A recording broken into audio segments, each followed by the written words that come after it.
Moving on, the U.S. Senate rejected a resolution aimed at curbing President Donald Trump's authority to continue military strikes on Iran, narrowly backing the conflict despite it lacking explicit approval from Congress lawmakers. The measure, introduced under the War Powers Resolution of 1973, would have required the U.S. President to obtain explicit approval from Congress for further military action. However, with Republicans holding a 53 to 47 majority in the United States Senate and largely backing Trump's decision to strike Iran alongside Israel, the resolution failed by the exact same margin. The vote came 5 days into a rapidly expanding conflict that has already killed Iran's supreme leader, Ayatollah Ali Khamenei, and several senior figures in Tehran, while U.S. troops have died in an Iranian attack on a U.S. base in Kuwait. Democratic senators who filled the Senate chamber and sat at their desks as the voting got underway argued that the Trump administration unconstitutionally bypassed Congress when ordering the air campaign, adding the administration has offered shifting reasons for the war. Why is Donald Trump hell-bent on making history repeat itself? Welcome to Dr. John Daily Podcast. Stop everything you are doing right now, because what is happening in the United States Senate is not a single dramatic defeat that makes for one news cycle and then fades away. It is something much more significant. It is the slow, methodical, structural dismantling of a presidency that thought it was unstoppable. The story of Donald Trump's second term is not being written in executive orders or rally speeches. It is being written in Senate procedural votes. Why is he plunging America headfirst into a war that Americans do not want and which he cannot even explain? Enough is enough. The American people deserve a say, and that is what our resolution is about. We must act to stop Trump's belligerence. A Marine Corps veteran suffered a broken arm as he was dragged out of a hearing in the U.S. Capitol by police and a senator.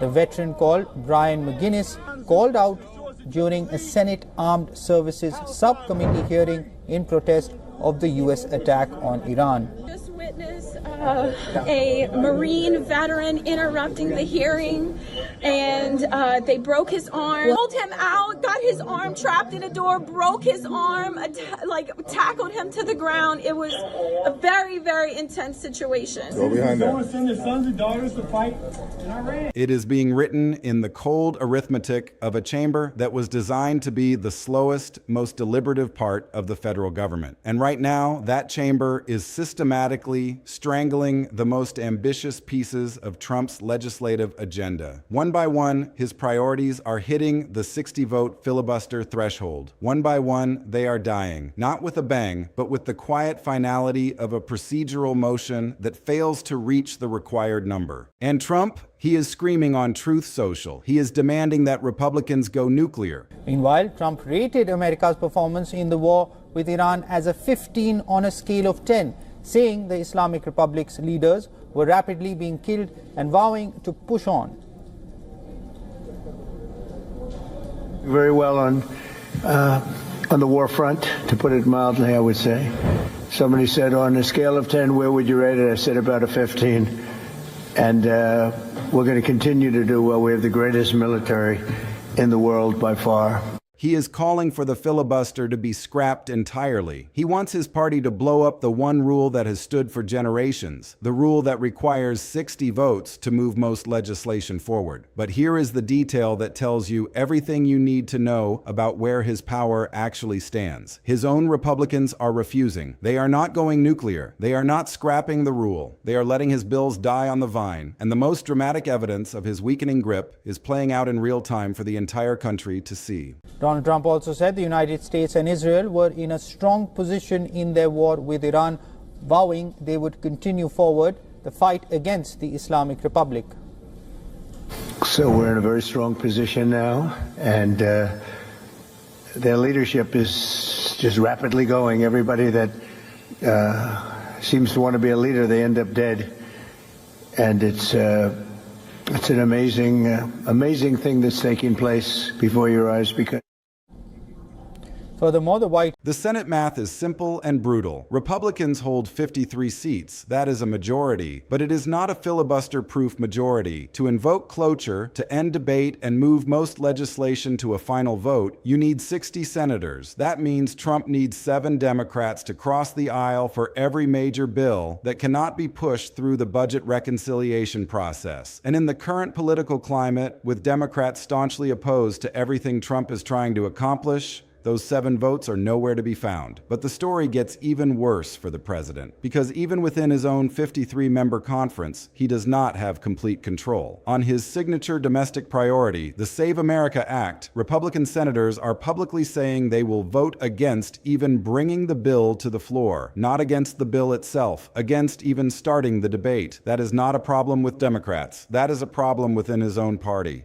So let us walk through exactly what is happening, why the 60-vote rule is the most consequential constraint on Trump's second term, and why the framing you are hearing from analysts that his reign is ending is not hyperbole. It is the most accurate description available of where things stand. The Save America Act is not some minor piece of legislation. It is Trump's flagship domestic priority for his second term. It is the sweeping national voter ID and election law overhaul that he has been demanding since day one. It is the bill that most directly encodes his election integrity agenda into federal law. If there is any piece of legislation in the second term that Trump has the most political motivation to push through the Senate, this is it, and it cannot advance because 60 votes are not available. Here is what the arithmetic looks like. With 53 Republicans, Trump needs 7 Democrats to vote for cloture, to agree to end debate and allow the bill to come to a final vote. But Democrats are unanimously opposed. Every Democratic senator understands that voting for Trump's election overhaul would be political suicide. It would alienate their base, energize the opposition, and hand Trump a victory they cannot afford to give him. So the 7 votes are not there. But here is the detail that makes this failure particularly alarming. Even if every Democrat voted no, Trump could still advance the bill if he had all 53 Republicans united behind him. He would still be short of 60, but at least he would have his own party locked in. He could make the argument that the only thing standing between America and election security is Democratic obstruction. That is a powerful political message. But he does not have all 53 Republicans. Senator Thom Tillis has publicly said he will vote against proceeding to the bill. Others are undecided. That means Trump cannot even count on a simple majority of his own conference to take up his most important domestic priority. He is losing before he even gets to the filibuster. He is losing within his own party. Think about what that means. A president who has complete control of his Senate majority, who can count on every Republican vote for every priority, at least starts from a baseline of certainty before confronting the bipartisan math problem of reaching 60. A president who cannot even deliver his own majority on his central domestic priority is a president whose governance capacity is fundamentally compromised. The Save America failure is simultaneously a 60-vote problem and a 53-vote problem. And the combination of those two failures is the most precise description of the structural constraint that is boxing in Trump's second term. Now let us talk about the Iran war powers votes, because the pattern here is different, but in some ways even more alarming. On the resolutions to limit Trump's military authority in Iran, the Accountability Coalition has been landing at around 47 votes. With only 1 or 2 Republicans crossing the aisle, the outcome has been a win for Trump. The resolutions have failed. His war-making authority has been sustained. But the margin tells a dramatically different story than the outcome. 47 votes means the Accountability Coalition is 4 senators away from a simple majority. 4 votes. That is all that separates Trump from having a majority of the Senate formally oppose his Iran policy. And in a political environment where the war is dragging into its 3rd week, where casualties are mounting, where strategic incoherence is becoming impossible to hide, where Trump's approval rating is at 42% and falling, those 4 votes are not some distant impossibility. They are within striking distance. 1 in 4 Republicans in the base is already opposing the Iran campaign, according to available polling. Those Republican voters have senators senators. Those senators pay attention to polls. And every additional casualty, every additional week of war, every additional sign that the administration does not have a coherent strategy makes it more likely that a Republican senator in a competitive state decides that their political survival requires them to break with the president. 47 today could become 51 tomorrow, and 51 is not 60. 51 would not override a veto, but 51 is a simple majority. It is a statement. It is a signal that the president's own party is fracturing on the most consequential foreign policy question of his second term. And once that fracture appears, it tends to widen. The trajectory of that 4-vote gap is the most alarming question for Trump's Senate arithmetic. The margin tells you that the accountability coalition is already within range of a simple majority. The specific political costs building from the Iran war's progression are most directly targeted at the specific competitive state Republican senators, whose margin calculations make them the most available source of the 4 additional votes. If those votes materialize, the governance landscape shifts dramatically. Now let us talk about the nuclear option demand, because this is where Trump's frustration is most visible and most self-defeating. Trump has been publicly calling for Republicans to scrap the 60-vote filibuster. He wants them to go nuclear. He wants them to eliminate the procedural rule that is standing between him and his most consequential legislative priorities. He has been screaming about it on Truth Social. He has been demanding it in private meetings. He has made it clear that he believes the filibuster is the enemy of his agenda, and Republicans are refusing.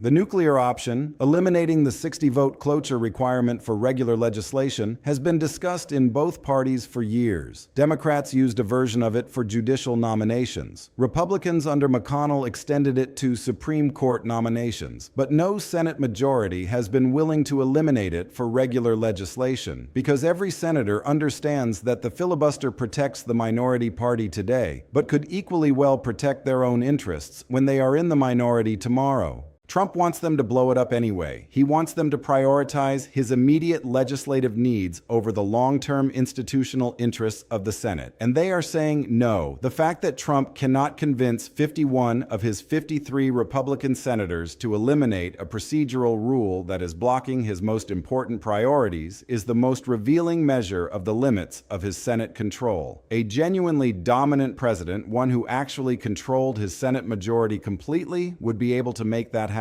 The fact that Trump cannot, despite his most dramatic public pressure, tells you more about his actual Senate grip than any number of successful executive orders or emergency declarations. And here is why this is specifically self-defeating. Every public demand to go nuclear that is not followed by Republican action is a public demonstration that Trump's control of his own caucus is incomplete on the question he cares about most. Every time he screams for the filibuster to be eliminated and nothing happens, he is showing the country that the 53 Republican senators are making their own institutional calculations independent of what the president is demanding. And those institutional calculations are taking priority over presidential pressure. That independence, 53 senators making institutional self-interest calculations that override presidential demands, is the most precise description of what the reign ends framing is capturing. Trump is not a king who cannot be stopped. He is a president who is finding out in real time that his most ambitious orders and most consequential legislative agenda items live or die on whether 60 senators will let them through. So let us bring this all together, because I want you to leave with a complete understanding of what the 60-vote structural reality means, why it is more consequential than individual legislative defeats, and what we need to watch as this story continues to develop. The Save America Act's inability to advance even to a floor vote, despite a 53-member Republican majority, is the single most consequential documentation of Trump's Senate governance constraint. It establishes that his flagship domestic priority is being blocked not just by Democratic opposition, but by incomplete control of his own conference on his most central legislative priority. If Trump had complete control of his 53 Republican senators and was simply being blocked by the Democratic minority's filibuster, that would be a story about minority obstruction of a majority agenda. The fact that Republican senators are publicly saying they will vote against even bringing the bill to the floor makes it a story about a majority that is not actually operating as a majority on the president's most important priority. That specific fracture within the 53 is the most direct evidence that Trump's Senate reign is more constrained than the bare seat count suggests. The 47 to 53 Iran war powers pattern is the most alarming near-miss accountability indicator. It documents that the War Powers Accountability Coalition is 4 senators away from a simple Senate majority against Trump's Iran war authority. And it exists in a political environment whose trajectory suggests those 4 senators could materialize from within the Republican conference as political costs accumulate.